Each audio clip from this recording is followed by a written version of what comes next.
Fanananteraka valandresaka ho an'ny mpanao gazety kosa androany ny filoham-pirenena teo aloha Zafy Albert nanambara ny fomba fijeriny ny toetrapitrenena moa ny tenany ary tao anatin'izany ny fanatanterana ny fihaonana atampony izay karakarainy ny filoham-piangonana ao amin'ny FFKM sy ny tsy fiandaniana izay tokony asehony miaramila fanadihadiana mahakasika an'izay no entiny Marc Antoine sy Siry Rakotarsson tao anatin'ity sary manaraka ity.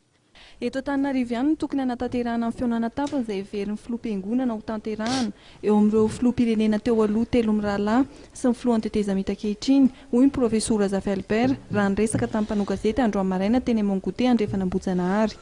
Tsy mitombina hoy ny nambara amin'ny filazana samihafa fa ahina amin'ny fiarovana ny filoha teo aloha Marc Ravalomanana ary nambarany ihany koa fa misy ireo olona mpanao politika sasatsasany matahotra amin'ny fahatongavan'ny filoha teo aloha ity eto Madagasikara. Fifanarahana atao io raha tafita zava-dehibe ho an'ny firenena.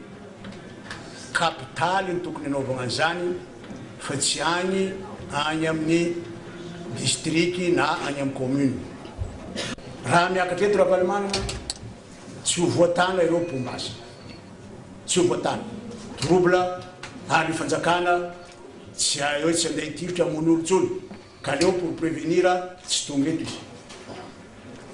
Zay ndrena maly misy 25 000 misy 25 000 ny miaramila antsika gendarme sy ny police iaro ny firenena iaro ny vahoaka handaminy antsika ny nipetrahany zareo eto ahoana olo Ravalomanana film ila moa ny olo Ravalomanana ary za koa tsy mino fo ndeha hoe isetra iady amin'ny miaramila kanefa anjaran'ny miaramila magnano fampaliam-pahalemana ka zay za tsy mitana izay argument zay ny faro hoe maro koa ny olo tia malifaty amin'ny Ravalomanana ka raha tonga eto izy tsy ho voatana ireo olona malifaty amin'ireo voilà toy ihany koa manana miaramila antsika ny iaro ny individu ny iaro ny tsirairay ny fanagnany dia azonareo antsika misy 25 000 firmany olo andeha hamono ny Ravalomanana zany ka noho zany tsy mitombina zany.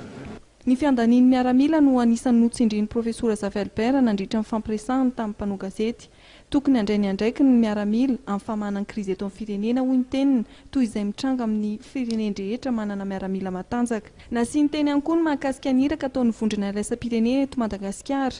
Misy hoy izy ny zavatra tsy mety nataon'ny fianakaviana iraisam-pirenena sy ny mpanelanelana ary tsy maintsy tenenina saingy tsy maintsy miara-miasa amin'izy ireo malagasy raha nambarany. Tenenao fa tsika zany moa dia hoe andefa délégation agnatitra ny zavatra volatsika. Ny zika ny reproche ataoko dia zao. Angisany miokotsiny zao raha resaka teo izay zavatra ataon'ny malagasy amin'ilay hoe mitady vahaolana matetika taloha hoe tsy izy. Tsy izy. Profony zany. Natao io feuille de route io.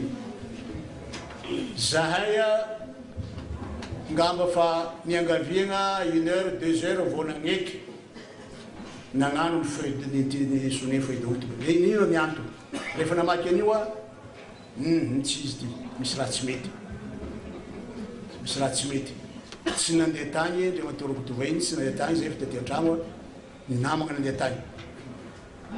Ny etalao izareo tany aiza ny mouvance Zafy zay ty eto fa tsy andeha sonné DNA fa dia eto satria fa tsy mety ny raha.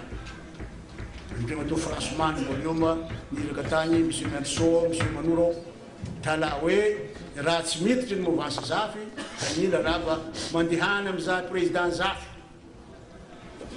volagna izy signature io hoe tsy signature ny feuille de route fa sonia magnambara fa oui, adhésion au processus de sortie de crise. Oui, fanekena fa irotsaka amin'ny fitiavana vahaolana ivagna amin'ny crise. Samihafa ny zany. Ka noho zany, ny zavatra tsy mety mbola azo atao amboarina fa izy ty signature d'une adhésion au processus de sortie de crise. Mandana nareo monsieur Rokotovahiny mandeha any, mandana nareo zala miverena any raha zany marina. Tandremo mbola teo manora afaka laza tandremo raha tsy misy lenga koa zay ny président fa amin'ny ino ma ty ireo groupe anglisy zany matetika tsy signature fa parole d'honneur zany hoe gentleman agreement zany rehefa izay izy karazana signature zany ka laza président fa gentleman agreement dia nagnano signature zay zay ne tonga zay tsy nandray anjara nametraka amin'ny zavatra maro na sy tezy rehefa nandefa fitaraigny zao tsy mety zao tsy mety zao tsy mety tsisy valiny fa hoe fotsiny midironareo zany. Nanamafy kosa ny profesora Zafialbert fa ny vahoaka no isan'ny tokony aro ny fananam-pirenena izay mazana raha rotiny sasany amin'izao vanim-potoana izao tahaka izay zava-mitranga amin'ireo fangalarana amin'ny fasimainty sy andramena ataon'ny vahiny sy mitondra sasatsasany.